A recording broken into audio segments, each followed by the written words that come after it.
friends, and welcome back to Reading Club. So today I'm going to read you a new book. It's called Time Chronicles, The Power of the Cell. Time Chronicles, The Power of the Cell. The story so far. The cell is a vital part of the time web, an ancient computer that can detect where variants are attacking the past. While Beth and Chip wait anxiously in the time vaults, the other children face extreme danger.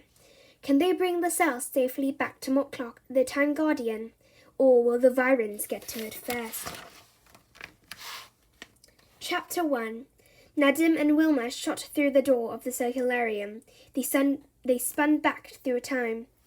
The doorway opened and Nadim was jolted to the ground. Wilma landed next to him.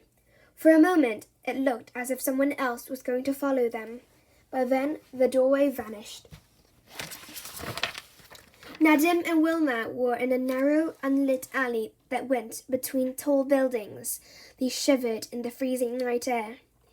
They did not notice the shadowy figures watching them from a dark doorway. Wilma felt a deep chill. She wrapped her arms around her body. "We'd better find out where we are," she said. The alley led to a cobbled street. Ahead was a warm glow of light. As they walked towards it, the figures looked at each other and nodded. The light came from a bookbinder's shop, full of leather-covered books. In a frame on the door was a newspaper. It said, "The London Gazette, 13th October, 1805. Steam. Is it the power of the future?" "Steam," chuckled Nadim. "Imagine if we had steam-powered computers." Suddenly, a stone landed at Wilma's feet. It had been thrown from across the street. Out of the darkness, a woman stepped forward. "Over here," she hissed. "Be ready to run," whispered Nadim as they crossed back towards the alley. "I saw you in the alley," the woman said. "I know why you were here." Wilma's mind raced. What had the woman seen? What did she know? But Wilma wasn't expecting what the woman said next. "Mortlock sent me to help you," continued the woman. "There isn't much time to explain." Nadim's chest tightened. He thought back to the time vault. Had Mortlock mentioned others being sent? The woman stepped closer. The air seemed to freeze. "We can't stay here," she said, crossing the road. "It's too dangerous." "What do you mean?" shouted Wilma as they followed after her. "The Virens are close. If I saw you, they may have seen you too." The woman pushed open the door of the bookbinder's shop. "In here, and quickly," she urged. As they went in, the woman turned and looked back to the dark alley. She nodded before closing the door. A figure moved from the shadows. He had understood her signal. Their plan was beginning to take shape. Chapter 2. The first thing they noticed in the shop was the smell. The air was thick with the smell of leather, glue, varnish, and smoke. There were books everywhere. Towards the back of the shop stood a large desk covered in tools, needles, threads, rolls of cloth, mallets, knives, and bottles of ink. A single lamp glowed dimly in the gloom. Nadim glanced nervously around. Through a door at the back of the shop, he could see what looked like a homemade laboratory. Above a large fireplace were shelves stacked with bottles and tubes, cylinders, coils of wire, and copper sheets. "What is this place?" murmured Wilma. "It's a safe place," breathed the woman, "for now." "Safe?" asked Wilma. "How do you know? Who are you?" The woman smiled. "Mortlock sent me to help you find the cell. It is a powerful magnet called a lodestone. It is very dangerous. It will react badly if it is put near certain things." "I see. Like electricity reacts badly with water," nodded Nadim. "So have you found the cell?" asked Wilma. "I am close to finding it," said the woman. "But so are the Virens." She paused. The lamplight flickered in the cold air. She picked up a book. "A boy called Mitchell works here. I think he knows where the cell is hidden. I have been watching him." So where is he? Asked Wilma. I lost sight of him this evening, said the woman. We may be too late. The Virons may have already have him in the cell. Suddenly, above their heads, they could hear the dull thud of footsteps. Someone was coming down the stairs. Everyone froze. Virons? Hissed Wilma. Quiet, ordered the woman. Be ready. Chapter 3. A figure entered the back room and began searching the laboratory. Why can't I find it? The figure muttered. Ah, here it is. The cell? Whispered Nadim. The figure lit a candle. It was a boy about Wilma's age. He was holding a large jar. The woman coughed gently. The boy spun around in surprise and dropped the jar, which smashed on the stone floor. I am sorry, he stuttered. I thought I had closed the shop. He looked at the jar on the floor. You see, I like to do experiments in my spare time. Anyway, can I help you? There is not much time, said the woman. Are you Mitchell Faraday? Do you know the name Woodlock? Wilma added. Mitchell gulps. Yes, I was asked to look after something for him, but there is no time for this, snapped the woman. Where have you put the cell? The Virons are close, and who knows what damage they could do with its power. I don't have it, Mitchell said quietly. My friend Tyler is hiding it from me, he added. I will take you to him. Suddenly the candles flickered and then died. Standing in the doorway was the shadowy figure from the alleyway. He thrust out a hand. Give, said the Viron. Run, shouted Mitchell. This way. Chapter 4. Kipper could remember going into the circularium and spinning back in time, but where was he now? He was lying on a bundle of rags, but other than that, he wasn't sure. A boy in a wheelchair was looking down at him. I'm Tyler, the boy said. Who are you? Where am I? Murmured Kipper.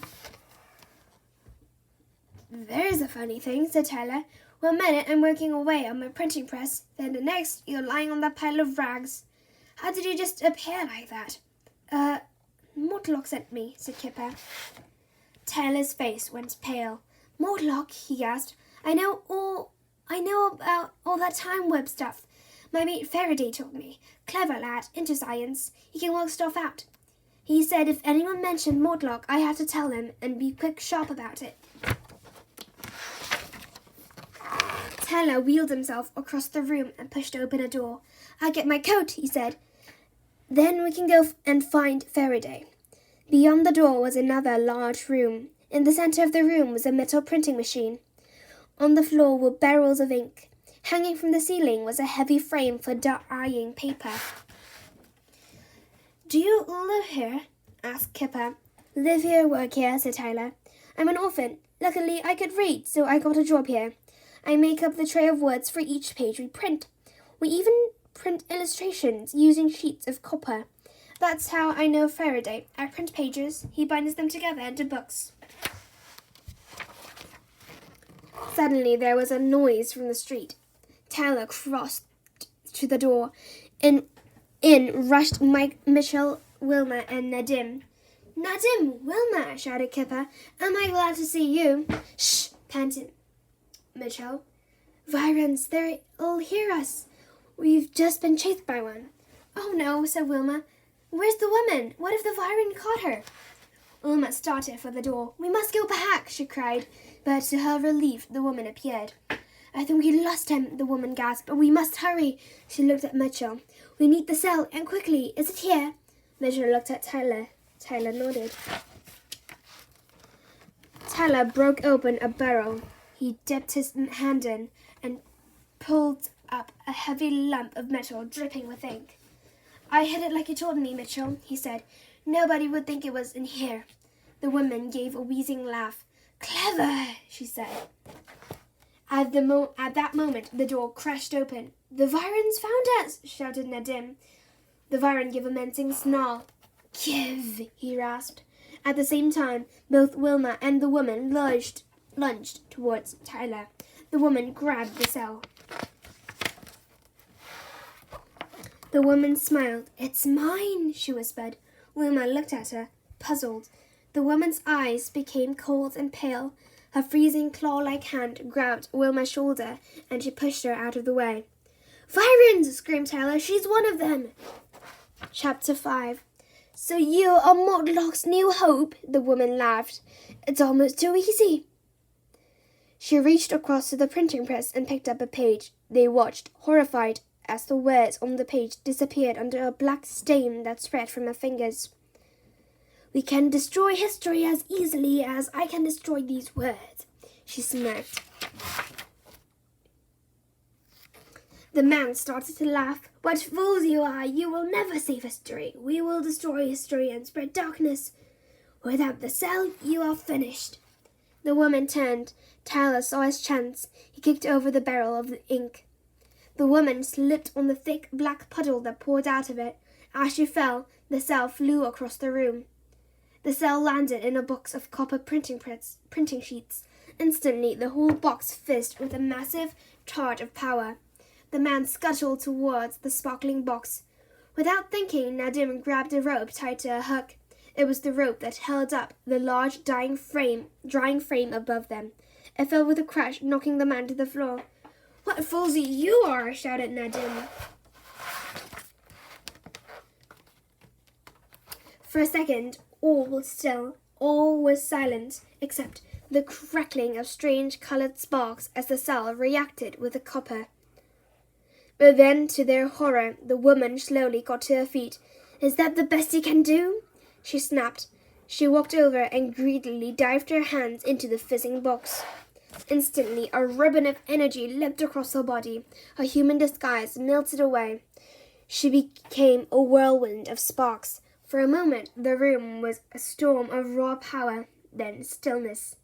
The cell rolled along the floor. Faraday picked it up. "Interesting," he muttered, handing it to Nadim. The doorway appeared. Nadim, Wilma, and Kipper knew what it was. They stepped into it. Suddenly, Kipper saw the Viren man get up and move towards Tyler. "Tyler!" Kipper yelled, leaping out of the doorway. "Look out!" "Kipper!" yelled Wilma. "Come back!" Kipper looked back, but the doorway had gone. Nadim and Wilma had vanished.